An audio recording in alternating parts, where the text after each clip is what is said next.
Message du prophète Mukungubila à la nation congolaise. Chers compatriotes, étant sous le choc des violences causées par le pouvoir et ayant constaté le petit recul de sa part, parce que le législateur vient, c'est-à-dire la Chambre et le Sénat, vient de réagir en faveur de ce peuple résistant, permettez-moi, chers compatriotes, de vous dire qu'il m'est très difficile aujourd'hui de présenter à nos familles éprouvées les condoléances. Parce que Kanambe continue à massacrer notre peuple la nuit et le jour. Qu'est-ce qui peut arrêter son élan? Ce n'est pas parce que ces grands pays qui exercent réellement la démocratie nous présentent les condoléances en appelant au calme les partis en conflit. C'est-à-dire le pouvoir de Kinshasa contre son peuple, que ça pourra arranger les choses. Le pas en arrière du pouvoir ne constitue pas la pitié qu'ils ont pour le peuple. Bien au contraire. Ce recul est purement stratégique. À chasser le naturel, il revient au galop, dit-on. Le problème ne se limite pas à la loi électorale, puisque celle-ci n'est qu'une lettre morte tant qu'elle n'est pas activée par les hommes.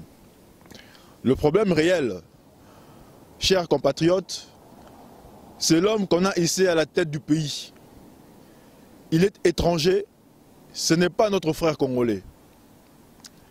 S'il était notre frère, la problématique concernant cette loi aurait simplement alimenté les débats dans le but de tirer des conclusions dans l'intérêt du peuple. Ça ne les obligerait pas à pouvoir massacrer le peuple. Cela dit, nous devons plus nous laisser distraire. Considérez ces braves Congolais qui viennent de tomber sous l'épée des Kanambe.